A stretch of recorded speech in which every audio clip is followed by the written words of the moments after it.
Dadasaheb Phalke made the first ever animation known as Aakanyanchi Moj, or a game of matchsticks, in the year 1914.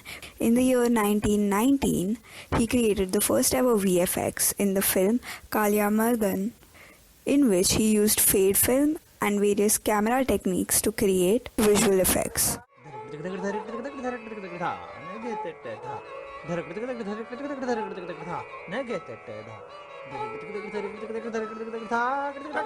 Then in the year 1915, Claire Weeks came to India with books on animation and a camera to create the first ever banyan deer.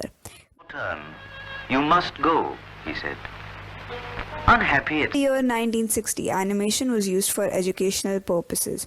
For example, Ek Anek, which talked about the importance of unity among people of India.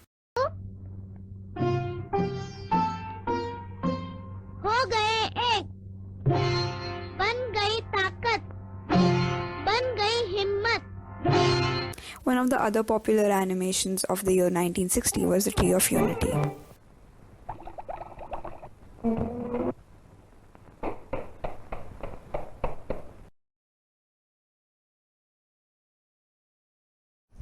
A good animation is very natural. A good animator always picks up from the normal day-to-day things that happens. He picks up something which he had seen someday somewhere written it, and he uses that in one of the scenes of a film which he wanted to use.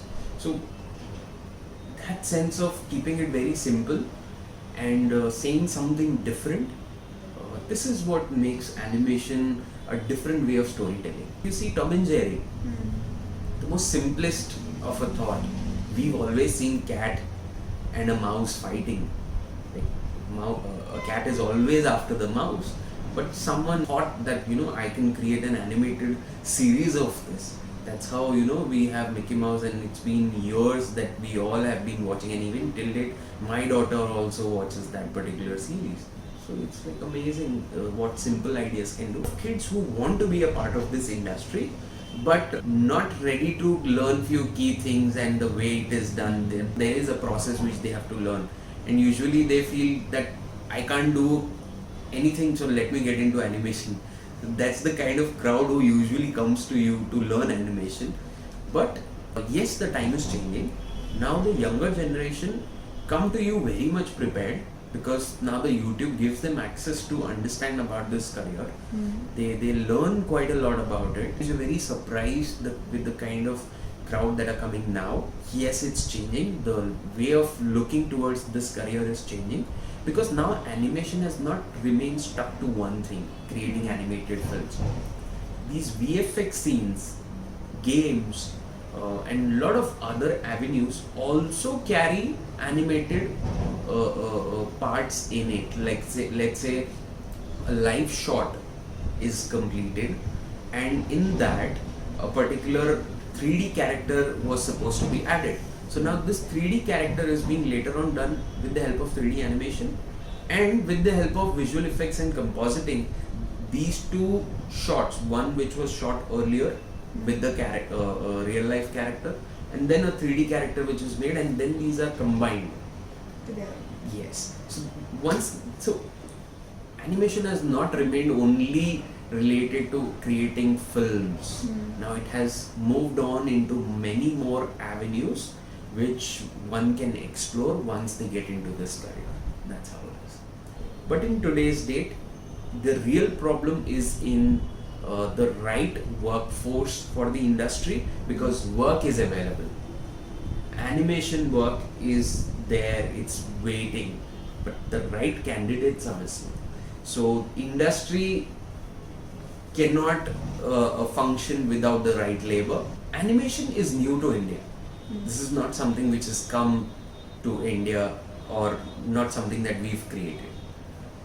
So there is a process which we are in at current. We are somewhere in between of the best and the bad. Somewhere we are here. So my way of looking at it is, industry still doesn't have great talent. Big companies like MPC, Pranas and Prime Focus, they have handful of animators. So that says a lot about the skilled employed in India. It's very on a, let's say, we can all across India we would have good 100 animators, that's all. So this number is very surprising for the population that we have. There is a process. First starts with the story, then with the script. So script का एक visualization करवाना होता है हमें, so that drawing skills help you do that.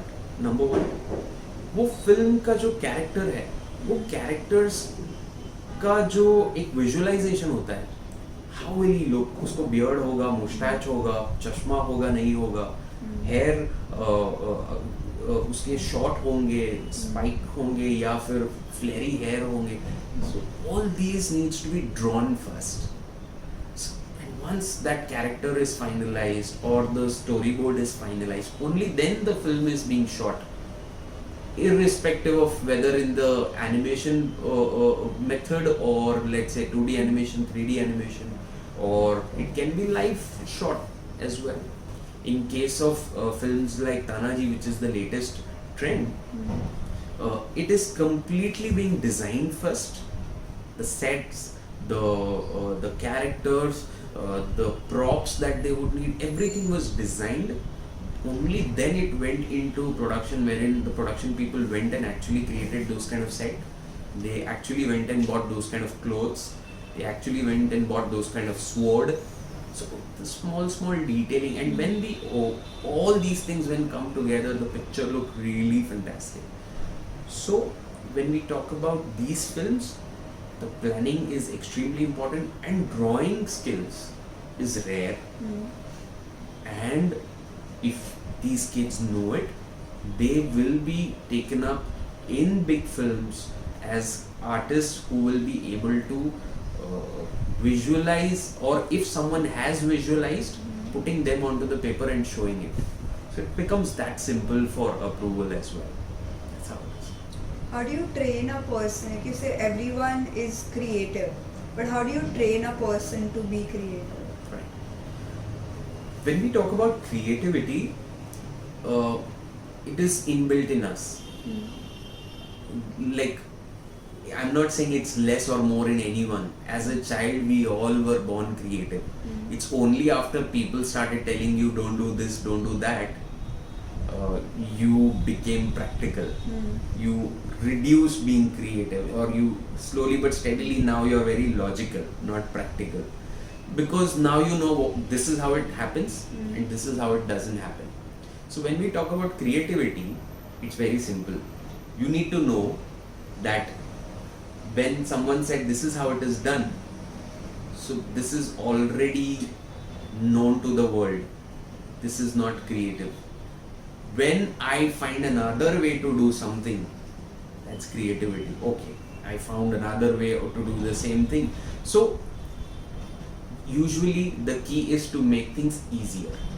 That's when people call it creative. For example, this phone sitting on the desk, there was a time when it was a big telephone on the desk. Now today it's just these simple phones, and they are able to do lot more things for you. So whoever did these things, you call them creative. Like Steve Jobs is called the most creative guy in the world because he gave you the feather touch phone, and he's giving you lot more things. So creativity is nothing but finding a simpler way to do something which was done earlier in a slightly difficult way. That's how creativity can be defined, and it is useful not just in creative fields today. An MBA getting into a big company also needs to be creative. He has to be fast enough to understand the environment and do some bring in some creative thoughts to do things simpler. The world is appreciating people who are trying to do things simply. So creativity is sort of, it is glamorized and it is being made to look complicated, but it's very simple. Just find a simple solution, people call you creative. That's how it is. So we tell students to try and create few simple things, few things which other could not say. If you could say, people call you creative. Otherwise, almost every idea is being used in the market. Almost everything is being used. So we tend to feel, oh, creativity is way too difficult now. Her idea use हो गया है. But नहीं, उसको थोड़ा आप नए तरीके से अगर किसी ने बताया, you are creative. Foreigners or these foreign artists, now they have adapted Marvel characters, they have adapted DC characters. All these are, if you ask me, India already had a Hanuman, and if Hanuman could have been explored to that level, Hulk would never be that fascinating to us. So when we talk about we Indian have a very strong mythology, and we have very good characters like Ram, we have characters like Arjun, we have such great characters in our mythology, and if they could have been explored well, and the animation industry in India could have told their story in a much better way, probably these characters wouldn't have stood that great a chance to be where they are today.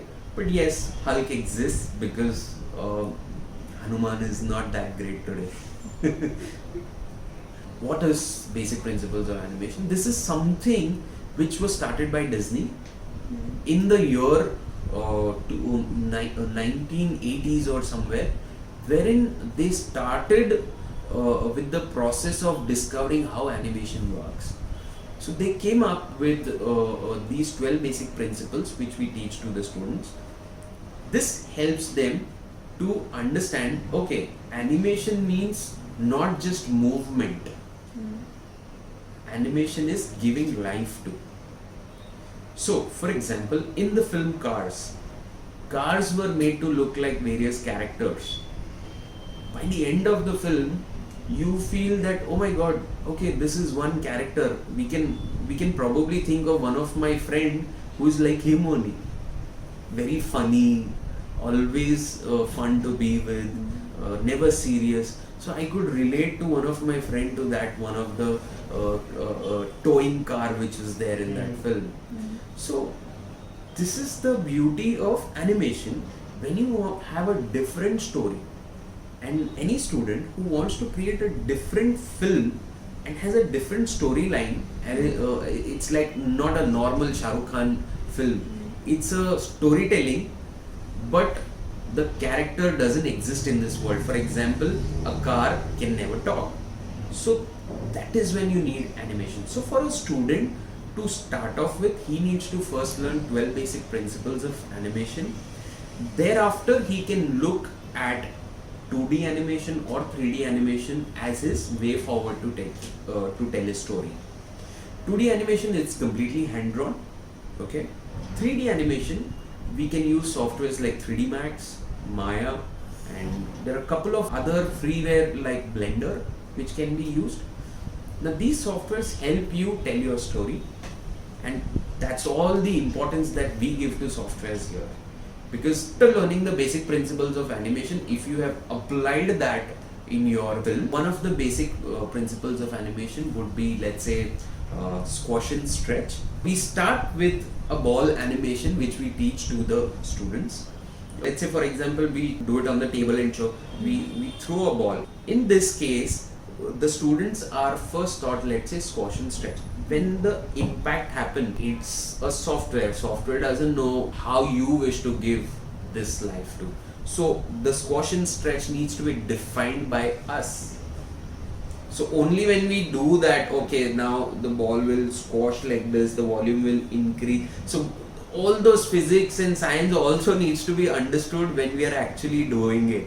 So squash and stretch is when we want to show that it has life, and when on impact it's very simple. When I have this finger here, if I'm poking it squashed inside and it stretched, this skin of mine stretched. So this has to be done in the software. It won't happen automatically. It doesn't collide in the software. So you have to do it. It needs to be manually done. So there's a process for it. We call it rigging. There's a process called skinning in it. There's a process called as animating the actual scene. There's a lot of process which happens inside, and there's a process of texturing it as well. Let's say if on my palm you see these lines, so these will not happen automatically. You'll have to texture it. Exaggeration. You must have seen Tom and Jerry, wherein Tom suddenly hits Jerry with the pan and his face flattens off and his teeth shatters down, and again they are back to normal, pop, and they are back to normal. So this is an exaggeration. This is not something which you can show in a normal Hindi film. You cannot do that, because otherwise the hero would never accept such a scene, and it's not possible also. He would bleed and all. So such sort of exaggerations are also possible when we talk about animated films. Now, third important one is drawing.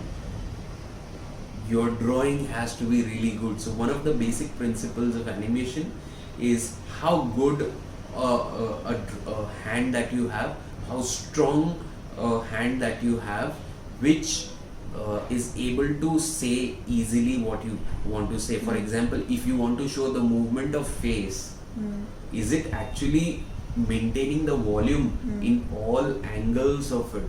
So your drawings needs to be really strong. Another one I would staging. When I'm sitting here, staging is nothing but the frame. When you want the character to talk, you can't show the other person, you can't show the cameraman. If I'm sitting here and I'm talking, you're filming me, right? So staging is nothing but the camera settings. It has to be perfect in terms of the character needs to be seen in that particular scene, or else if your camera is like this, it will not it will misguide the audience, or the audience will not be able to understand it. So it has to be very much perfect, wherein the frame is set properly and the character is there as per the rules and regulations of whatever photography or cinematography that we need to, that is what we need to maintain. So yeah, these are the few basic principles of animation. There are quite a lot of more. In fact, it is 12 of them, and now recently it's become 24. Oh wow. So that's how it is. That's a lot of principles. but once you I would like to add this. In any given scene, we need not put all 12. In a particular scene, you know that you have 12 principles. Now these 12 principles, out of that probably you would be able to use 6, you would be able to use 7, 8, yeah, that's it. It's not compulsory that you have to do all 12. Let's say exaggeration is not compulsory every time. So there would be a certain scene when you would not use exaggeration. So this one is very crucial point to know where to use which principle, whether it's needed in your scene. Let's say if it's a funny scene, you add exaggeration. But if it's a death scene, it's a sad scene, you wouldn't usually exaggerate anything over there. So yeah, you need to be careful where you're using what. So certain things which will be used everywhere, which is squash and stretch. It's the most common one. See, when we learned, there were these softwares which still exist. We learned in 2003, 2004. Back then it was Maya, and today also it's Maya only, which is leading the 3D animation filmmaking process. Yes, there are the new thing that's added, which is the VFX process. When we learned, there was no VFX process. But the major difference that I see is the kind of tools that have come now. There is a Wacom to make your life easy. Earlier we used to do with mouse.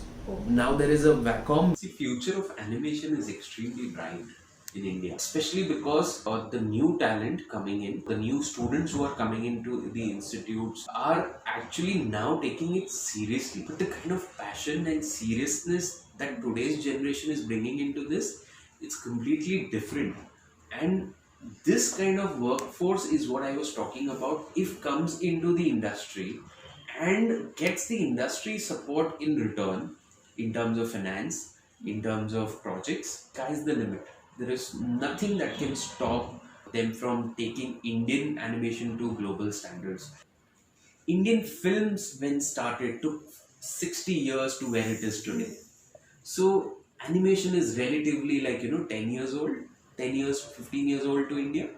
So yes, there is a long way to go, but it won't take 60, 70 years because times have changed. The knowledge source is very much available to learn anything. So yes, it won't take that much time, but I see in next 10 years, glorious days for animation in India is here.